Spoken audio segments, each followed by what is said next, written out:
tell me that I'm never. Halo semua, salam sejahtera Malaysia. Selamat datang ke channel Fels Lifestyle. Untuk Anda Bapak, sebelum ini ada satu berita ataupun satu isu yang panas. Ada yang kata kerajaan PHBN tidak mampu bertahan sehingga PRU16 akan kecundang di tengah-tengah penggal ini. Ada yang kata Anwar Ibrahim akan digulingkan. Sudah pasti yang mengeluarkan kenyataan-kenyataan sedemikian adalah penyokong kepada PN ataupun mungkin haters kepada kerajaan. Saya pun heran kenapa nak benci kerajaan, nak benci Anwar Ibrahim. Baru-baru ini saja pun Anwar Ibrahim sudah mengeluarkan kenyataan berita baik berkaitan dengan hutang negara. Bahkan pada bulan Julai ini bertubi-tubi berita baik ekonomi. Saudara-saudara, berkaitan dengan isu nak tumbangkan Anwar, kalau benar Anwar akan ditumbangkan, adakah PN sekali lagi akan menjadi kerajaan? Adakah jaminan untuk Muhyiddin Yassin sekali lagi boleh menjadi kerajaan sekaligus beliau menjadi Perdana Menteri sebanyak 2 kali? Nah, satu saja cara supaya PN dapat jadi kerajaan yaitu mempunyai jumlah yang cukup. Setelah saya membuat persoalan ini, adakah PN sudah mempunyai 112 kerusi ataupun mungkin 120 kerusi ataupun 130 kerusi untuk membentuk kerajaan yang baru? Persoalan seterusnya adalah dari mana kerusi itu yang boleh diperolehi oleh PN sekiranya mereka nak bentuk kerajaan baru. Sedangkan baru-baru ini saja pun 6 ahli parlimen daripada Bersatu sebelum ini yang berpaling tadah menyatakan sokongan terhadap kerajaan. Jadi saudara-saudara, terdapat satu komen setelah saya menimbulkan persoalan ini. 130 kerusi PN dah cukup 130 kerusi. Ada satu komen yang saya nak share kepada anda semua. Datang dari mana 130 kerusi itu? MP mana dirasuahkan untuk lompat parti? Ini saya akan jawab di sini. Tidak ada pun berita ataupun kabar angin PN ataupun Muhyiddin membeli kerusi ahli parlimen khususnya daripada kerajaan untuk membentuk kerajaan baru untuk menumbangkan Anwar Ibrahim. Sedangkan kita tahu baru-baru ini saja pun PN dah kehilangan kerusi. Bersatu dah kehilangan kerusi. Maknanya mereka perlu mencari lebih banyak kerusi lagi. Namun berkaitan dengan persoalan yang saya timbulkan, 130 kerusi itu hanya persoalan. Tapi kalau nak cakap PN telah memberi suapan kepada ahli parlimen kerajaan, rasanya perkara itu belum lagi ada berlaku. Kabar angin pun belum ada. Jadi saudara-saudara, berkaitan dengan ini apa komen anda? Pendek cerita, kalau nak tumbangkan Anwar, tunggulah PRU16 nanti. Sekian saja untuk kali ini. Teruskan bersama di dalam channel ini. Halo semua, salam sejahtera Malaysia, tuan-tuan dan puan-puan yang amat dihormati.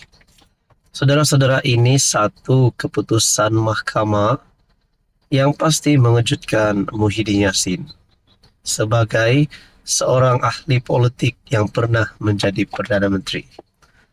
Berkaitan dengan ini, saudara-saudara, melibatkan nama bekas Menteri Keuangan yang dulu yaitu Lim Guan Eng.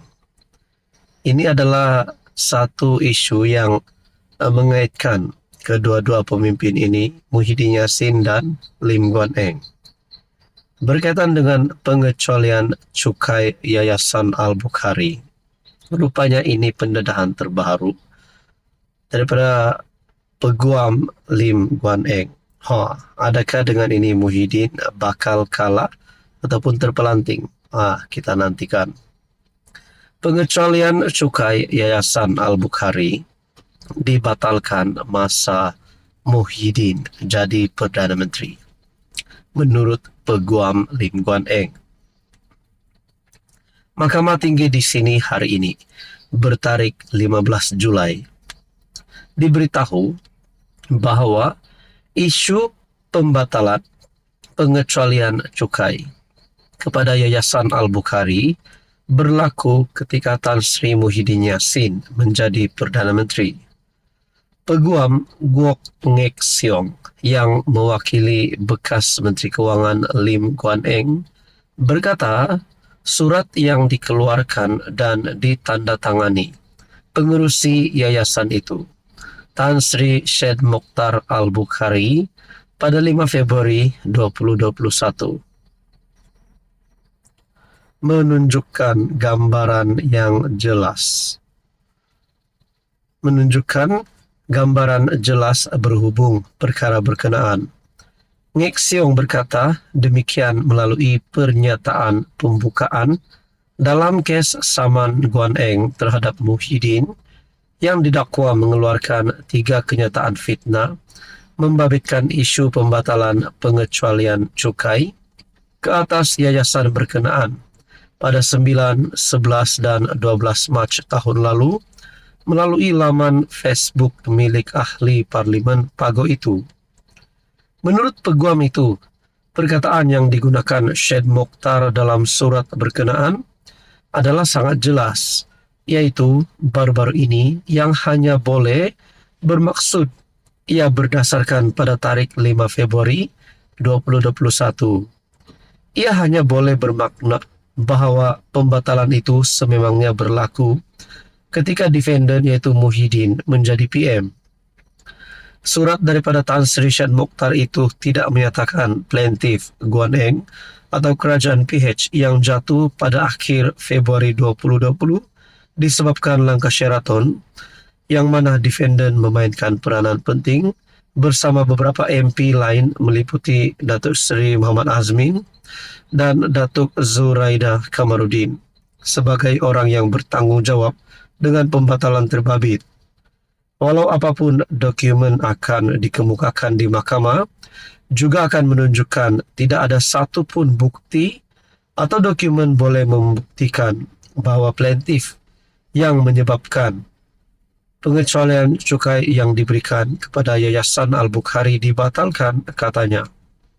Malah Ngek Siong berkata PM Datuk Seri Anwar Ibrahim telah membuat kenyataan pada sidang parlimen 21 Mac 2023 yang didakwa membongkar dan mendedahkan kenyataan fitnah defendant. Beliau berkata Anwar memaklumkan bahawa anak guamnya tidak pernah membatalkan status pengecualian cukai yang diberikan Yayasan Al-Bukhari. Saudara-saudara, Guan Eng mendakwa kenyataan fitnah itu juga bermaksud beliau menyalahgunakan kedudukan dan kuasanya dengan memberi kuasa atau mengarahkan LHDN untuk mengenakan cukai dan penalti ke atas yayasan kebajikan berkenaan apabila ia tidak patut dikenakan cukai. Tuan-tuan dan puan, ini persoalannya adalah adakah ini satu kekalahan kepada Muhyiddin Yassin di mahkamah, ataupun mungkin ini akan menyebabkan Muhyiddin Yassin berisiko untuk dikenakan tindakan undang-undang. Jadi saudara-saudara, apa komen Anda berkaitan dengan ini? Sekian saja, sudah pasti banyak persoalan yang boleh dilakukan di sini.